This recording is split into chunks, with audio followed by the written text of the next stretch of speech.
This is a Global Original Podcast.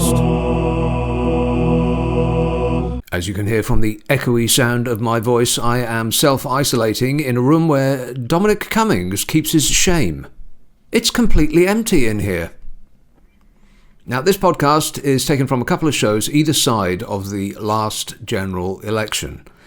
First off, I was talking about an old blues song about alcohol, and then a chap calls that I found a bit difficult to follow. This is LBC with Nick Abbot. Listen to him. He knows everything. Steve from Walton on the Hill texts, it was one bourbon, one scotch, and one beer. Rock and roll! Correctamundo. But it just seems like a bizarre order. I'll have one bourbon, one scotch, and one beer, please. I mean, I can understand a beer and a chaser, a beer and a scotch, or a beer and a bourbon, yes. But having a bourbon and a scotch, why not just have a double bourbon or a double scotch? Why? I just don't understand that as an order, unless you're ordering for three people. One bourbon, one scotch, one beer. Yeah, bourbon is quite nice. I like it. Previously, I was only really interested in tequila as a spirit. It's the best way to start a day. A couple of pints of tequila. Sets you up for anything that the day will throw at you. But bourbon is quite nice. I like it. This anonymous text says, I had snakebite and black, consisting of beer, cider, and black sambuca. All I can remember is it tasted like a burning tyre. I love the smell of burning tyre in the morning. Stoke-on-Trent. Hello, Paul. Hello, Nick. Paul. Are you tonight? Pardon? Are you tonight? How am I tonight? Yeah. Yeah, I'm super. Thanks for asking. Fantastic. Do you reckon the Tories will win the next election, do you think? I don't know. We'll find out. You'll find out on Thursday, won't you? Yeah, Friday, whatever. What? We'll find out on Friday, won't we? Who's going to win it? That's right, yeah. If Tories in the lead, they could win it. Could clinch it, I don't know. But if they get more votes, then it's possible that they'll win. Yeah. Time to the next few days, you never know, do you? Yeah. And do you think the Labour's blown it with Americans, do you think? What? In future times, in future American governments? What? Do you think the Labour governments, Jerry Corbyn, has blown it with American governments in future times? You know, with his stance against America. Paul, can anybody understand what you're saying? What I'm trying to say, Nick, say it again. Do you think the Labour themselves have blown it with the Americans in future governments now that Jeremy Corbyn's against America, against Donald Trump as far as I know? Wow, it's like you select some syllables to say, and then others you just cast away, sort of randomly. About halfway through a word, you just kind of give up and it trails away. I'll have Labour blown it with the Americans. That's what I'm trying to say. That's what you're trying to say. Yeah. Right. Okay, I get it. Future times, yes. If Labour get them back in again, that's what I'm. Well, certain people may have blown it with a certain American by saying something that he would blow his wig up over if he actually heard him say it. I think Donald Trump is clearly out of his mind. Would be one of them. So as Britain blown it with Americans, that's the old point, isn't it, really? In future times. Not just now, in years to come. In future times. Well, in future times, Donald Trump isn't going to be president anymore. Well, that's it. I'm president. Can you believe it? Yeah, well, the next one may be significantly better. It couldn't possibly be worse. I mean, it could be back to Obama. It could be Michelle Obama, because Americans tend to hand this out to a few select families. Oh, please, pretty please, with sugar on top. Let it not be one of Trump's children. Can you imagine that? Oh my God! If the Trump family became a political dynasty, well, I think we can all kiss this world goodbye. I'm leaving the planet. Get Elon Musk on the phone. I'm booking a seat in one of his rockets. That would be awful. God, Melania would be stuck in the White House forever. What do you think about that, Melania? I don't care. Not remotely interested. She's got a lock on the inside of her door. It's got a combination on the outside. And Donnie can't remember what the numbers are. even though he's really, really smart. Trust me, I'm like a smart person. And we know that because he told us so himself. Patrick says, in Gosport, Nick, you could be a granny before your 32nd birthday. It might be less than that, but I'm trying not to allude to something inappropriate or controversial on your nice and polite family show. Well, thank goodness for that.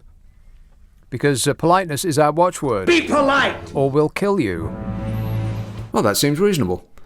Coming up, a weather forecast from 11,000 miles away, and I have a massive rant about climate change deniers.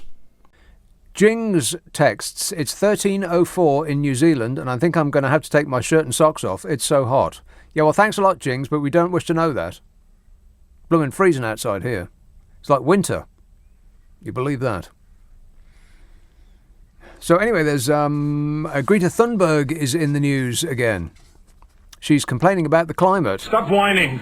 Climate activist Greta Thunberg joined protesters in Madrid, wherever that is. This is a UN Climate Summit conference. And she told the world leaders that her movement is getting bigger and louder. Bigger and louder with a lot of moaning kids. Whinging and whining and moaning. But they couldn't hear the UN Climate Conference. It was told by climate activist Greta Thunberg that her movement is getting bigger and louder. They couldn't hear her as they had their fingers in their ears and were humming loudly to themselves. Still, we appreciate your efforts, Greta. Thank you. But you're wasting your time. No one's going to do anything until it's too late. I mean, you can feel people dig their heels in about climate change. They're just not interested. Or rather, they're interested, but they will not accept that it's a thing, because that would mean that they would have to change their lives. That's the only explanation I can come up with people just refusing to believe. It's almost like a religion with these people that climate change is not happening. Just think, what would Jesus do? I mean, the human race doesn't look to the future. That is absolutely true. And we're all about the now. We want instant gratification, like a baby. And depriving ourselves of something now in order to get a reward later just isn't in us. Yeah, but thanks for the effort, Greta. You're young enough to have time later, when the floods come, to tell us, I told you so. In Swedish. Gehörga flöga. So she's in Madrid, Greta Thunberg, after a 3-week sailing trip across the Atlantic, because she's sworn off flying to help save the environment, which gives the usual suspects an easy target to dismiss her. It's always the same thing. People who are part of the problem want to shoot the messenger by pointing out that her and these kids, they've all got central heating and they don't eat tree bark for breakfast and they've got cereal with milk in it from a flatulent cow. So we must dismiss everything that they say. So the kids are doing the campaigning because they're not solving the climate crisis themselves in one go. We must ignore everything that they say. That seems to be where we are now. It's the thing that will do for mankind. I keep saying this. Short-termism, a refusal to accept that we're all living life out of balance. Koyaanisqatsi, my favourite film. Hopi Indian word, which means a life out of balance, which is absolutely what we're living. There's no question about it.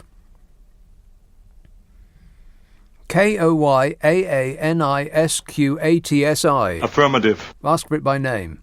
Koyaanisqatsi. In fact, you can treat yourself this Christmas. Go and get that and sit down with your favourite tipple. It is fantastic. And you can thank me later. No, wait. I've changed my mind. You can thank me now. Thank you. So while the uninformed spout their learned nonsense that there can't be global warming because it's cold out, asinine comments like that, and we must ignore science because a scientist once got something wrong, we're ignoring the evidence which is all around us. Greenhouse gases, as Toya used to say. Greenhouse gases in the atmosphere hit a new record in 2018. Victoria Falls, this was in the news just the other day. One of the most majestic waterfalls on Earth, it's dried up. Victoria Falls. Falls no more. Africa, suffering the worst drought in 100 years. 45 million people are starving to death because the rains didn't come and their crops didn't grow. Australia is on fire, it's been so dry. And yet we've got record rainfall in this country. It's never been so wet. Soaking we are. How much more evidence do you need? I bet that people are waiting for the seer of all things, the grand vizier of knowledge, the knower of everything there is to know, to accept what is happening. Only when he speaks will they accept that it is an actual thing. What do I know about it? All I know is what's on the internet. I mean, the problem for us here is that it'll just rain a bit more in this country. And we won't be able to go out without a brolly. It won't seem that bad. But when the weather changes and the climate shifts in poor places, people will either stay and die or they'll move somewhere else. And then what are we going to do? I'm building a wall, okay? I'm building a wall. I'm building a wall, okay? I'm building a wall. Yeah, we'll all be building a wall to keep the people out that we in the West have consigned to death. You know, but as long as we get a holiday twice a year and petrol's not too expensive, we don't care. And the reason that Greta Thunberg is in Madrid is because so are the people that can stop all of this. The world leaders. Well, most of them. I know nothing. Some of them didn't show up because they think it's fake news. Or at least that's what the Coal Board, who gave him millions and millions of dollars for his inauguration fund or his campaign, that's what they told him to say. Easily bought. The man who has nothing. I make $400 million a year, so what difference does it make? Yeah, sure you do, Donnie. You know, if he actually made a lot of money, if he made $400 million a year, he wouldn't refuse to release his tax return. He'd be plastering his tax return over every available surface. Look at this. This is a huge number. But because he isn't giving it up, that means he ain't got no money. When Melania finds out, she'll be furious. Imagine what she's had to put up with.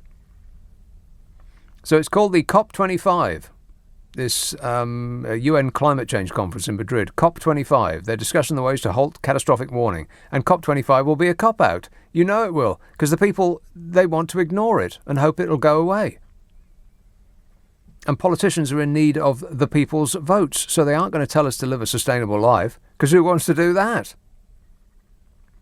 Meanwhile, the taps are running dry in South Africa. You can get wine in your holiday hotel in Cape Town, but you can't take a bath. But it's worse than that. There's countries in Africa that rely on hydroelectric power to squirt up their economies, their homes and their lives. And you don't get no power if you ain't got no hydro.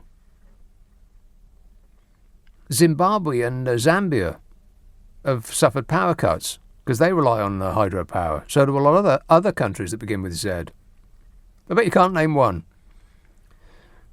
Zimbabwe, Zambia. Name another one. I bet you can't. I bet my glamorous assistant can't. Name one other country that begins with Z. I'm not good at geography. You fail this test. And, you know, I think there'd be less pushback from the deniers if their telly didn't come on and their lights didn't work and their credit cards were no good. If the electricity stopped in this country because of climate change, then we'd be upset. I mean, we'd turn into eco-warriors overnight. You know, after the looting and the rioting, after we'd nicked a really big TV and we got it home, and then remembered that the reason we could nick the TV in the first place is because the electricity was out. And TVs don't work very well without electricity. Then we'd be upset. But we're not remotely bothered if it happens to somebody else, somewhere else that we can't see. That's you know, there maybe be an "and finally" story on the news. And finally, 100 million people died. Still, never mind. Here's the weather. It's going to be blooming hot, or not. Well, you know, there is an elephant in the room. In fact, there's a lot of dead elephants in the room. 55 elephants have starved to death in Zimbabwe's biggest national park because of the drought, because of climate change. Now, 55 dead elephants might make an impression, whereas Swedish schoolgirl might not. You know, elephants, out of the David Attenborough show. I mean, David Attenborough himself has been talking about this for years, made TV shows about it, which we watched for the pretty images. Ah, so cute. Groovy. And then we completely ignored the message. So it's a good job that we've got a totally intelligent and clued up leader of the free world who can show us the way. I know nothing. We're doomed. We're doomed. Unless the kids do something about it, because the adults ain't. They ain't going to do nothing. And speaking to the climate change conference, Greta Thunberg said, "We are getting bigger and bigger and our voices are being heard more and more. But of course that does not translate into political action. We don't want to continue. We would love some action from people in power," she said. Yeah, why does it fall to a schoolgirl to tell us what to do? And politicians will nod sagely and say, "Well, yes, that's quite right, and that's a very interesting point, and we'll do something later. Yeah, don't bother us right now because we're busy filling out our expenses forms. We'll come to that later." When it's too late. So don't hold your breath, Greta. We will do what we think we can get away with in the short term. And so will politicians, and we don't care enough to force them to do anything else. And you know, there was a story about this in the Daily Mail, and I scanned down, as I often do, to see the comment section, and it's the usual unhinged comments about any story. It doesn't matter what story it is. People. You want to know what people are like? Look at the comment section of the Daily Mail. That is what people are like, unfiltered. And the most popular comment under this story was, "Please, enough of this child already." In other words, if you stop telling us there's a problem solved. Come on, we're running late! Jeff texts, "Can anyone explain to me why it is that icebergs melting will cause the sea levels to rise? When water freezes to form ice, it expands. This is why engines need antifreeze. Without it, the engine cracks. Since the majority of ice is below sea level, when it melts, it will shrink in size, so the sea level should drop." Jeff, it's not icebergs that are melting that's the problem, unless you are a polar bear or a seal. That was the sound of a seal recorded yesterday, by the way. It's not icebergs that are the problem for us human beings. It's the ice that's on land that's the problem. If the ice that's on land melts, then you can kiss goodbye to your comfortable dry lifestyle, because your furniture is going to be floating out your door. Atlanta, hello, Graham. Nick, you mentioned Kentucky Fried Chicken. Never had it. They are selling fireplace logs that smell like Kentucky Fried Chicken over here. Soon to be in your country, I'm sure. What? Yeah. Fireplace logs that smell like Kentucky Fried Chicken. That can't be true. 15 quid will get you some fireplace logs that smell like Kentucky Fried Chicken. That's the most ridiculous thing I've heard this evening, and that is a packed list, by the way. On the way to your country, as everything goes east from us. Yeah, it does. Yeah. Well, thanks a lot for that. Thank you! Yeah, we appreciate it. Enjoy. Yeah. No, I won't. But thanks. 0345 6060 973. Why would you want that? What would be the point of that? You fire logs that create the smell of KFC. Why would you want that? It's a thing. I can't believe it. Let's have Rotherham. Hello, Luke. Hi, Nick. You all right? Yes, Luke. Well, listen, I want to know, do you think am I allowed to join Extinction Rebellion? Are you allowed?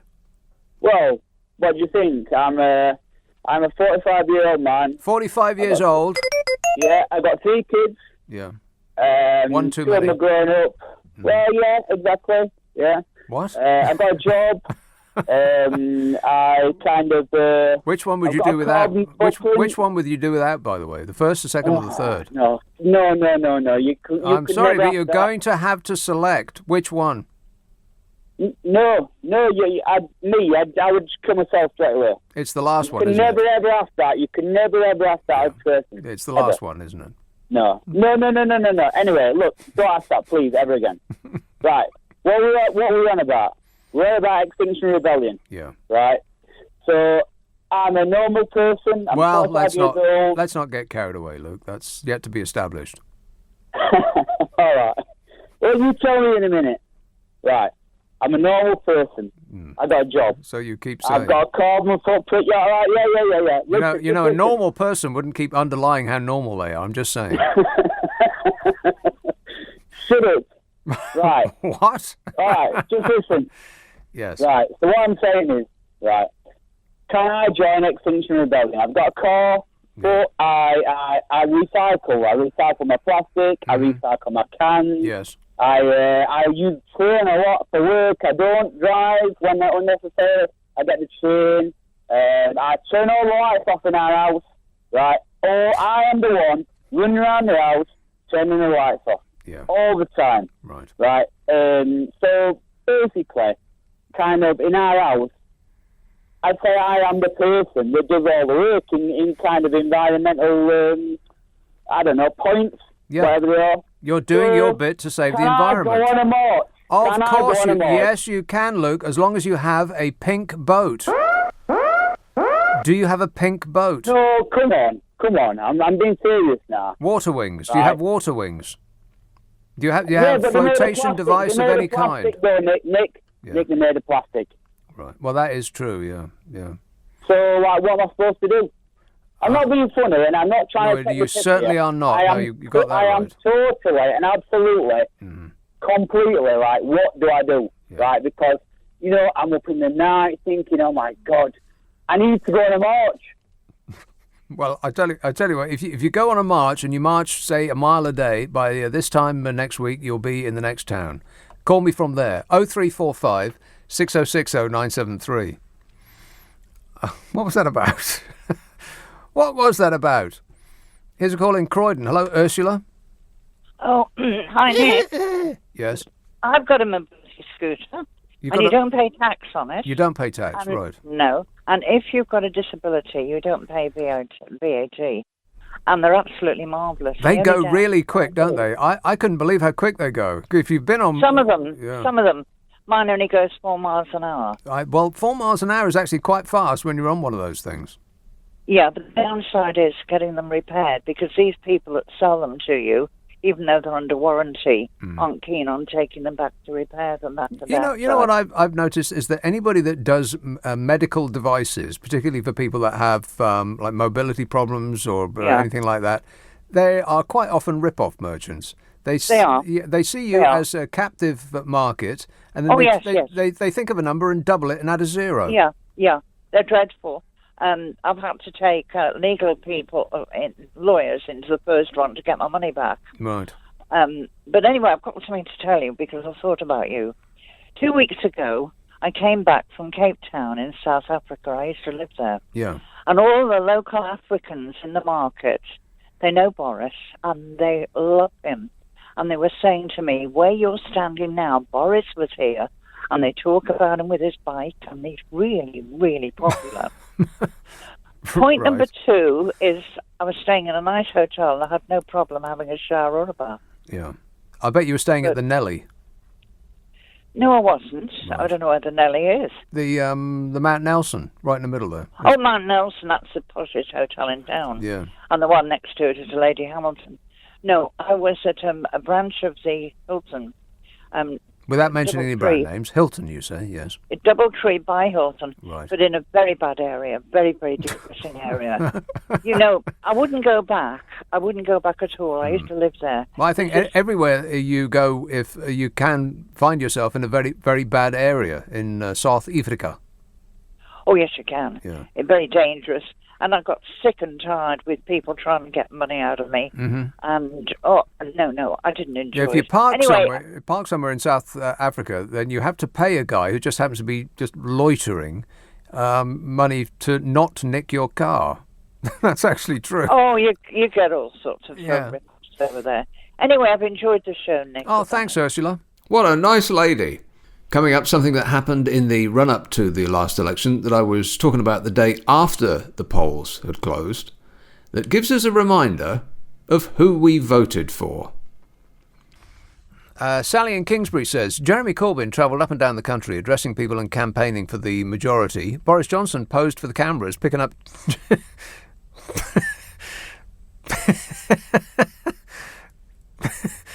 I don't know why it's funny, it just is. Boris Johnson posed for the cameras picking up chickens and sitting in a classroom with 4-year-olds and delivering milk. What's the matter with the nation? Yeah, well, yes. He also hid in a fridge and pretended that that photo of that kid on the floor didn't exist, which is pretty shameful, really. I mean, the look in his eyes, the look of absolute terror in Boris Johnson's eyes when that was happening. If you haven't seen that clip, it must be available on the World Wide Web. But it's worse than you may have heard. Because this story just came out around that. A senior advisor to Boris Johnson was involved in trying to stop the media reporting images of a 4-year-old boy photographed sleeping on a hospital floor. The Conservative aide contacted the press regulator IPSO on behalf of... IPSO? That's what they're called. On behalf of Sarah Willamant, the mother of the boy, after the Health Secretary, Matt Hancock. You know Matt Hancock, don't you? No! Yes, that's him. After Matt Hancock spoke to her by telephone, according to individuals with knowledge of the case, says the Guardian. The regulator then issued a notice asking the press not to name the boy or use the photograph, which had previously been widely used. It is highly unusual, says The Guardian, for a political party to send a complaint to the press regulator on behalf of an individual, and seemed designed to try to limit reporting of that row. The image had become one of the defining photos in the final week of the campaign. Truly, we are all living in Donald Trump's world now. The BS is piling up so fast you need wings to stay above it. Apocalypse Now. As the Conservatives struggled to contain the row of the photograph, the unusual intervention was made. Pictures of the child on the floor of the Leeds General Infirmary were published initially in the Yorkshire Post and followed up by the Daily Mirror. The first thing the Conservatives tried to do to squash that image was when Boris Johnson refused to look at it on TV. The reporter was showing him that photo on his phone, and Boris Johnson wouldn't look at it. The fear playing in his eyes. And then he stole the reporter's phone and put it in his pocket. Thinking that there's no way the reporter is going to mention that, he'll just carry on asking him questions because the TV camera is on him, and Boris Johnson will be able to get away with it. But the reporter wasn't playing that game. He said, "But you've stolen my phone." And then, like a sticky-fingered schoolboy, Boris had to give it back. And the good people of this nation saw that and thought, yes, that's quite right and proper. I'm going to vote for him. Amazing. So Johnson grabbed the reporter's phone and put it in his pocket when he was confronted with that photograph. And then Matt Hancock was sent around, blue light flashing on his head, to try and fix it, to keep the story under control. Not to fix the problem of the underfunding of the NHS, which caused the problem in the first place, not to fix that problem, but to fix the problem of the story about that coming out. During his visit, Tory sources said that Matt Hancock spoke to Willamant, the mother of the child on the floor, over the phone. Another aide approached journalists about the story on Monday afternoon, warning them to consult with their news desks following up the story, or before rather following up the story. So they were given a warning. Warning! Warning! Yeah, don't disseminate that information. That in Leeds General Infirmary, small children are having to lie on the floor because they ain't got no beds. We'll squash the story. We'll cure the story, not the problem. In an apparent bid to silence other news outlets from following up on the story, one of the Prime Minister's most senior aides contacted the Independent Press Standards Organisation, saying they were acting on behalf of Willamant, the mother of the child. The aide also sent the letter to broadcasters claiming the story was causing significant distress to the boy and his family. Causing significant distress to Boris Johnson and his party, more like. And then, for good measure, taking a line out of the Donald Trump playbook, the Tories pretended that one of their aides had been punched by a protester, forgetting that there were cameras everywhere and you can quite clearly see that no such thing took place. But while everyone was looking at that story, "Oh, I just got punched," they'd stopped looking at the picture of the small child in great distress, lying on the floor of an NHS hospital because there weren't enough beds. Wow. And now he's running the show. What could possibly go wrong? What indeed? And that's it. If you subscribe to this podcast, you'll find the next episode gets squirted up your life as though by magic on Mondays. And don't forget the podcast that I do with Carol McGiffin called What's Your Problem with Nick and Carol? If you would like us to try to solve your problems while having the most fun possible, then email them to nickandcarol@global.com. nickandcarol@global.com. And you will find that podcast where you found this one. Ask for it by name, What's Your Problem with Nick and Carol? And I'll be back on the radio Friday and Saturday night at 10. And until then, I'll be seeing you. Bye-bye.